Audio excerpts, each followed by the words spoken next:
बच्चों देखो, आज मैं आपको देखो ये पेज नंबर 1 दिख रहा है आपको, है ना। देखो ये पेज नंबर 1 दिख रहा है ना, यहाँ पे जहाँ पिंक कलर का हुआ है।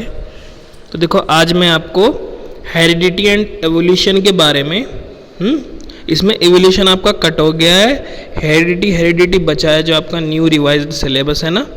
एवोल्यूशन का इतना पार्ट नहीं बचा है उसमें, तो आपका इसमें केवल हेरिडिटी बचा है। अच्छा, तो अब आगे देखिए आप। देखो हेरिडिटी होता क्या है असल में। ये मैंने आपको जो नोट्स दिए हैं बहुत अच्छे नोट्स हैं काफ़ी। आप इनको सबको अपना कॉपी में करिए, हाँ ठीक है। अच्छा देखिए, अब देखो हेरिडिटी क्या है। Certain amount of variations are produced in the sexually reproducing organisms। मैं आज आपको थोड़ा सा लिटरेचर भी बताऊंगा, क्योंकि मैंने देखा है आपको थोड़ा सा ये लिटरेचर में प्रॉब्लम आता है थोड़ी चीज़ों को समझने में, तो थोड़ा हिंदी टाइप मैं बताऊंगा इसको, एक एक पढ़ के आराम से चबा के करेंगे, ठीक है। देखो सबसे पहले मैं इसको पढ़ूँ। This helps them to survive in the prevailing environment conditions. देखो जो सेक्सुअली रिप्रोड्यूसिंग ऑर्गेनिज्म होते हैं, ठीक है, सर्टेन अमाउंट ऑफ वेरिएशंस का मतलब उनमें कुछ मात्रा में ऐसे कह लो वेरिएशंस आ जाते हैं, प्रोड्यूस हो जाते हैं उसमें, ठीक है। वो क्या करते हैं, किस चीज़ में हेल्प करते हैं। This helps them to survive in the prevailing environment conditions, यानी कि जो एक तरह से ऐसे समझ लो आप कि जो नई एनवायरनमेंट कंडीशंस हैं उनमें एनवायरनमेंट के हिसाब से उनमें ढलने में उनको वो मदद करते हैं, उसमें सरवाइव करने में मदद करते हैं। Passing on these variations from one generation to other is called heredity. अब ये वेरिएशंस एक जनरेशन से दूसरे जनरेशन तक पास करना, ठीक है, उसको ही हेरिडिटी कहते हैं। अब सारे समझ में आया। हेरिडिटी के आपको पूछेंगे कि देखो मैं आपको बताता हूँ, आपको ये पूछेंगे कि what do you mean by heredity. ये दिख रहा है ना आपको हेरिडिटी, इससे मतलब क्या है। तो यहाँ से लेके देखो, अगर आप डेफिनेशन लिखोगे यहाँ से लेके यहाँ तक की, तो आपको अलग नंबर मिलेंगे। मैं आपको थोड़ा जिस तरह से भी बताऊँगा, ठीक है, समझ रहे हो। और अगर आप यहाँ से लेके यहाँ तक लिखोगे खाली पासिंग ऑन से लेकर के दीज वेरिएशंस, तो आपको अलग नंबर मिलेंगे। ऐसे समझ लो आप, थोड़ा बड़ा है तो आपको अच्छे से लिखना है, नहीं है तो आपको ये इतना छोटी डेफिनेशन लिखनी है।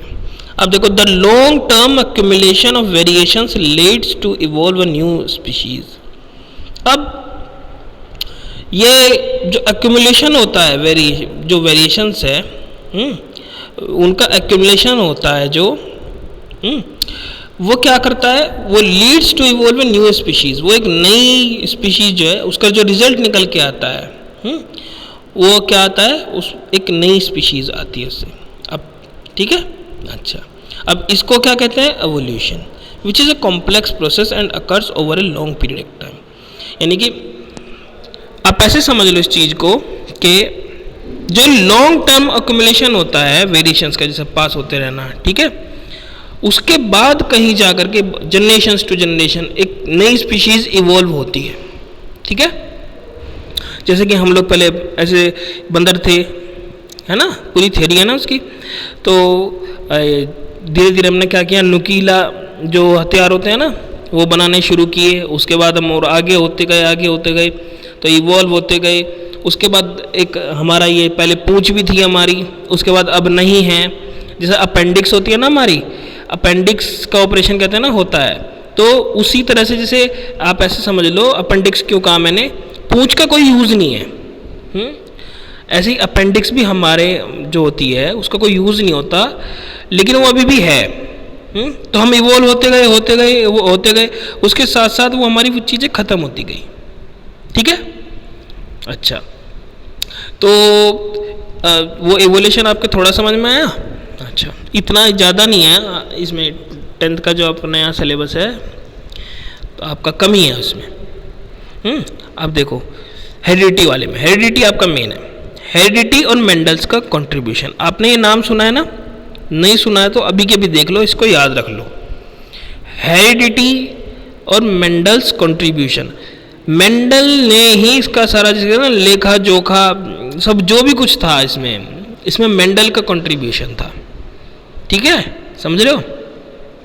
इसमें जो भी चीज़ थी ना हेरिडिटी में मेन, वो सारी थ्योरीज ने इन्होंने, जो ये मेंडल जी थे, इन्होंने सारा का सारा पूरा का पूरा ब्यौरा एक तरह से दे दिया, पूरा प्रूफ सब चीज़ें। अब देखो, द पैसेज ऑन और transmission of characters from parents to offsprings is known as inheritance और हेरिडिटी। द पैसेज यानी कि पास होना या ट्रांसमिट समझ रहे हो ना, ट्रांसमिशन होना किसका? कैरेक्टर्स का। अच्छा, from parents to offsprings, parents से ऑफस्प्रिंग्स में, इज नोन एज इनहेरिटेंस और हेरिडिटी। उसको क्या बोलते हैं? इनहेरिटेंस या क्या बोलते हैं? हेरिडिटी। देखो यहाँ तक है ये वाला, ये तो ऊपर भी था। The process by which traits and characters pass from one generation to the next is called inheritance. अब देखो, जो ये प्रोसेस है ना, जो प्रोसेस है, उस प्रोसेस को क्या बोलते हैं? इनहेरिटेंस। अब समझ में आ गई? द प्रोसेस बाय विच, यानी कि जो कैरेक्टर्स होते हैं, ट्रेट्स मतलब कैरेक्टर्स, जो पास होते हैं एक जनरेशन से दूसरे जनरेशन में, उसको क्या बोलते हैं? Inheritance. However all characters present in progeny are, एक मिनट, हाँ हो गया fix. However all the characters present in the progeny are not similar to their parents. यानी कि ऐसे समझ लो आप, उनके जो पेरेंट्स होते हैं ना, सारे के सारे कैरेक्टर्स से वो उनके मेल नहीं खाते। The rules heredity determine the process by which traits are, मैं इसको ऊपर कर लूँ, तो कहाँ हैं हम हैं इधर, ये रहा। द रूल्स है ना, इसमें हाइलाइटर नहीं दिया है, वरना हाइलाइटर दे के रखते हैं, इसमें नहीं मिला मेरे को। हाँ, येलो कलर। अच्छा देखो, the rules of heredity determine the process by which traits are inherited. जो रूल्स हैं हेरिडिटी के, डिटरमाइन करते हैंगे प्रोसेस को कि किस तरह से ट्रेट्स जो हैं इनहेरिटेड होंगे, यानी कि पास करेंगे। अच्छा, they show variations in characters, वो कैरेक्टर्स में वेरिएशंस दिखाते हैं। These variations are the differences in the characters. अब देखो, इसमें मेन चीज़ है, these variations are the differences. Variations क्या है? वो डिफरेंसेस किसमें? कैरेक्टर्स में। अब ऊपर का सारा समझ जाओगे, अगर ये नीचे का थोड़ा सा आप पोर्शन समझ गए, आप कड़ियाँ जुड़ते चली जाएंगी एकदम। Among the individual of A species, यानी कि ये कह रहा है कि वेरिएशंस वो डिफरेंसेस होते हैं कैरेक्टर्स में among the individual of species. ठीक है, दिस इनहेरिटेंस ऑफ कैरेक्टर्स में टेक्स प्लेस ड्यूरिंग सेक्सुअल और असेक्सुअल रिप्रोडक्शन। तो ये इनहेरिटेंस ऑफ कैरेक्टर्स जो होता है में टेक्स प्लेस, एक में होता है, एक माइट होता है।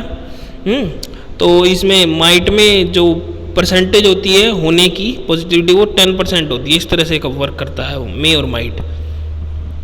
तो ये कह रहा है कि this inheritance of characters may takes place during sexual और असेक्सुअल रिप्रोडक्शन, कि ये इनहेरिटेंस ऑफ कैरेक्टर जो है, यानी कि passing of traits, may takes place, हो सकता है ड्यूरिंग सेक्सुअल और असेक्सुअल रिप्रोडक्शन। अच्छा, अब है ये ऊपर क्यों नहीं हो रहा है? अच्छा, अब है आपका नेक्स्ट, ये आपका है किधर गया, ये रहा, accumulation of variations during reproduction. अब मैं आपको एक चीज़ दे रहा हूँ आज, सुनो, ध्यान से सुनो। अब जो वीडियो देख रहे हैं, ये जो मैंने नीचे पैराग्राफ पढ़ा रहा हूँ, मैं केवल इंग्लिश पढ़ाऊँगा इसकी, ठीक है, ज़्यादा नहीं बताऊँगा आपको। कल को पढ़ के आनी है, उसके बाद बताना है, क्योंकि क्या लिटरेचर ही तो है, क्या पता किसी की लिटरेचर मेरे से ज़्यादा अच्छी हो, समझ लो ना आप लोग। तो ये लिटरेचर में देखो, मैं भी अपनी जितनी लिटरेचर सुधारूंगा आपके साथ भी, ऐसे समझ लो आप इस चीज़ को, है तो मेरी भी सुधरेगी। तो आपको आज ये करके आना है, ये वाला हाँ, उसके बाद कल को जब मैं पढ़ाऊँगा आप देखना कि कितना सही है। हैं, समझ रहे हो ना आप लोग? अच्छा, अब लर्निंग कहते हैं ना, लर्निंग लाइफ लॉन्ग प्रोसेस है। ठीक है, तो मैं भी तो सीखूंगा इसमें आपसे। तो आपको ये वाला जो इनहेरिटेंस यहाँ से लेके यहाँ तक है, ये आपको खुद से पढ़ के आना है। उसके बाद चेक करना है मेरे साथ कि मैं आपके साथ कितना चल पाया, कितना सही हुआ।